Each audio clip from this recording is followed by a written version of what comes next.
રામ જોઈએ છે ને એવી વસ્તુ. એક દિવસ એક રાજા હતા અને મતલબ એક વ્યક્તિના એક ગરીબ વ્યક્તિ હતો, એણે કોઈને મતલબ જાન બચાવી. એક ગરીબ વ્યક્તિએ કોઈને તલાવમાં પડવાથી એની જાન બચાવી, મતલબ એ પડીને એને બચાવ કર્યો. તે વાત રાજાને ખબર પડી. તો કે આપણા વિસ્તારમાં એક વ્યક્તિએ તલાવમાં પડેલા વ્યક્તિ માટે એનો જીવ જોખમમાં મૂકીને એને બચાવવાનો પ્રયાસ કરીને તલાવમાં પડ્યો. તો રાજાને વાત મળી તો રાજાને પ્રસન્નતા થઈ કે આવો વ્યક્તિ કોણ છે, સેવાભાવી સજ્જન વ્યક્તિ કે જેણે પોતાનું જીવન મતલબ દાવ ઉપર મૂકીને અને બીજાની રક્ષા કરી.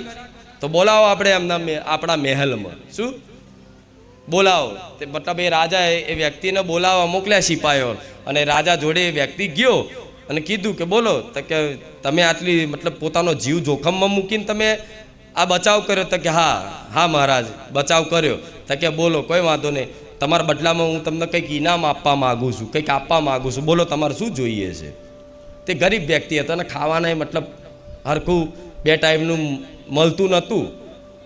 તો ગરીબ વ્યક્તિ હતો, તો એણે શું માગ્યું કે 1 વર્ષ માટે મારે ભર્યા ભંડાર ભરાઈ દો, બરાબર, અને 1 વીઘામાં જગ્યા કરી આલો, અને મારું એક નાનું એવું ઘર બની આલો. શું? મતલબ 1 વર્ષનું અનાજ મને ભરી આપો, 1 વીઘો જગ્યા કરી આલો, અને એક નાનું એવું મને ઘર બની આપો.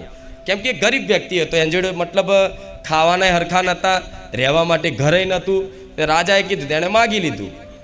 તો એણે માગી તો લીધું, પણ જો અગર એ જ ગરીબ વ્યક્તિએ એવું કીધું હોત કે રાજા મારે મતલબ શું જોઈએ છે એ તો ખબર નહીં, પણ તમને જે ઠીક લાગે ને એ આપો, તો એ રાજાની ઈચ્છા શું હતી ખબર છે? આખો વિસ્તાર એને આપવો અને આખા વિસ્તારનો એ રાજા બનાવવો હતો.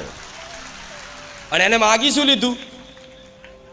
એક ઘર, 1 વર્ષનું અનાજ ભરી આલો, બસ આટલું પર્યાપ્ત છે. કેમ કે એની માગ આટલી જ હતી.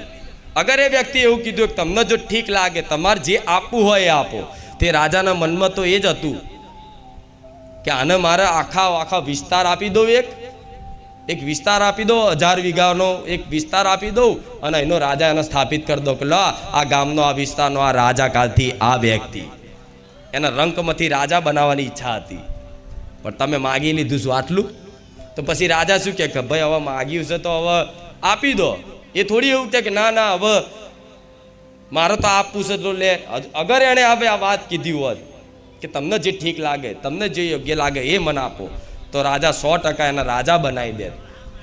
પણ તમે